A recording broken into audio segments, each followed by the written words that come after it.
Hello and welcome to this demo video. Before we get started, I'd just like to explain to you a few things which will relate to all of the basic range spreadsheets. Number one, there is a key on the intro and setup tab of all of the spreadsheets showing what the different color headers mean. The blue headers mean that the cell's formulated, so it's locked and you can't change it. The yellow headers are where you can input data, and occasionally there might be some gray headers, which is just a different kind of data input, but we'll include instructions as and when that happens. The other thing that you can be aware of is there are ways in which you can damage the spreadsheet. So please do take a look at the link where you see this image, which will take you to a web page to show you how to better preserve your spreadsheet. Please feel free to keep a blank version of the spreadsheet somewhere, so that if you do mess up a spreadsheet that you're using, you can in fact just open a new one, a blank one. And some of the spreadsheets only last for a year, and then you've got a blank one to start the following year. So do keep a blank copy as a backup somewhere. And lastly, wherever you see this image, you can click on it. It'll take you back to the store where you purchased this product to see if you've got anything, any more products. One last thing, to see a demo video, you can click on this on a link that looks like this in order to go to the demo video, but that'll take you to the most recent demo. If in fact we've done upgrades and you're using an older version and you'd like to see the demo relating to your version, then do click on the watch on YouTube link, which will take you to that specific video on YouTube. So I think that's all you need to know. So without further ado, let's move on to this demo video. Thank you. Hello and welcome to this demo video for the LinkedIn Message Organizer. This is just a simple spreadsheet to help you to sort out LinkedIn messages. I know I've had a few people comment to me that LinkedIn messages are a little bit difficult to use. Obviously, all your messages get scrolled down as you get more messages, and it's difficult to try and find the people you're having a conversation with and who did you want to talk to and who didn't you. And for those people who use LinkedIn to generate leads and that kind of thing through the messages, obviously find this a bit of a nightmare. So I've made this spreadsheet to help people to sort through that bit of a mess.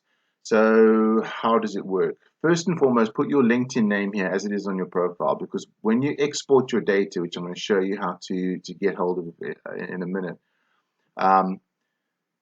it's got your name on the data, as well as the person who sent you the message or the person who you've messaged, and the spreadsheet will use your name to know which one's you and which one's the other person. So you need to put your name in as it appears on the data. So if we go to the LinkedIn data, now I put some fictitious data. I've put your name, potential client, and I've put in two fictitious messages, because obviously I don't want to use my actual data because people sent me messages. I don't want to be broadcasting that out in the video. So when you get hold of your data, you can read up here where to get your data. If you go to LinkedIn and you go to your privacy, your settings and privacy, and you go to how LinkedIn uses your data, there's an option for you to get a copy of your data. And then if you click on messages and request archive, you can do that. So look at these instructions here. I don't want to go too much into detail here as to how to get it, because LinkedIn might change it, and then I'll just change it on the spreadsheet. So if you get hold of your data, copy it, paste it into here. Remember, please paste values. Do not use normal paste. You'll ruin the spreadsheet. Use paste values when you're pasting into the spreadsheet from an external source. In fact, if you use copy and paste values whenever you're pasting into any of the spreadsheets from Spreadsheet Solutions, that will help you. But yeah, make sure that the headers line up, copy the data, paste it, and you can paste up to 10,000 rows, lines. So if you're extremely popular and you've got more than 10,000 messages, I'd suggest just taking the last 10,000, putting them into the spreadsheet. And once the data is in here, check what your name is typed in one of these cells, and make sure that your name matches up there. That's all. If your name matches up there, then you're good to go. Then when you come to your list of messages, I'm just going to remove potential client from there now. You see here on the, it should give me a warning. There we go. One new email contact, and that cell's now gone blue. So what that's doing is it's telling me that I've got one new email contact, and the name of that email contact is behind there. So if I had, say, 10 new email contacts, I could come and copy the 10 blue cells. If I did that, right-click, copy, right-click, paste values.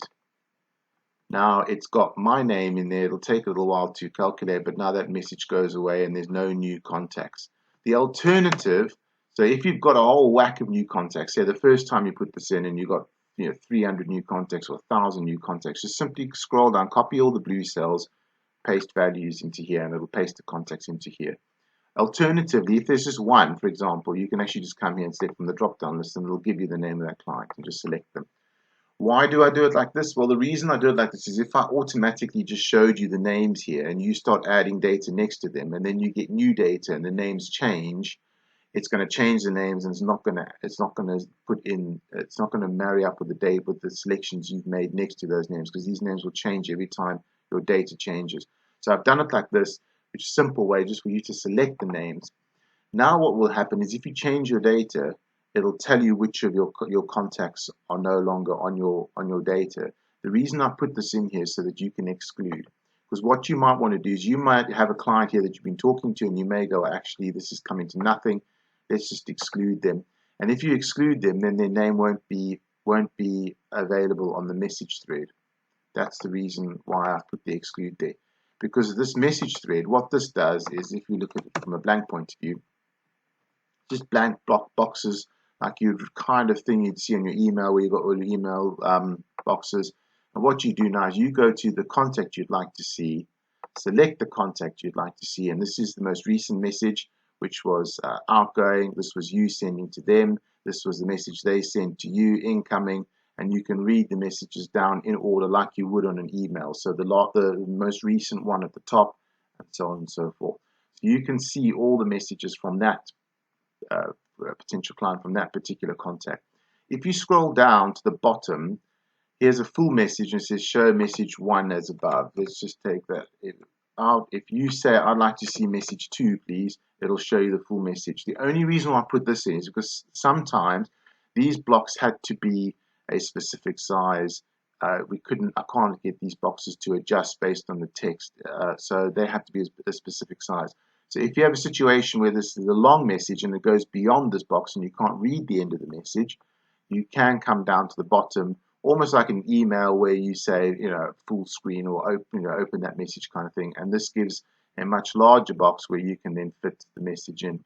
So you can come down to the bottom and actually select which number you'd like to see. But that's only really in the case where you've got a long message that goes beyond this box. But this one will let you see all of the clients. If you mark them off on here as exclude, they won't show up on the message thread drop down. So you won't. So this is only the people that you really are still kind of concentrating on or watching. That's why I put this exclude there. So you could eliminate all the old messages if you want to. If you now go and clear your data and put new data in here, what might happen is you might have a few of these contacts pop up and say, these guys are no longer on your data. In which case, if you want to remove them, you just highlight that row, select the row like that, right click, clear contents, and then just sort alphabetically again, and boom, you've removed the guys, the people that are no longer on your message. So you can then go and update this later on with some new messages, clear up anyone who's no longer there. The people who are still there, who are marked exclude, will still be excluded. That's why I wanted this selection here, so that you could keep those people as excluded, and then you've got your list that you can come and read here.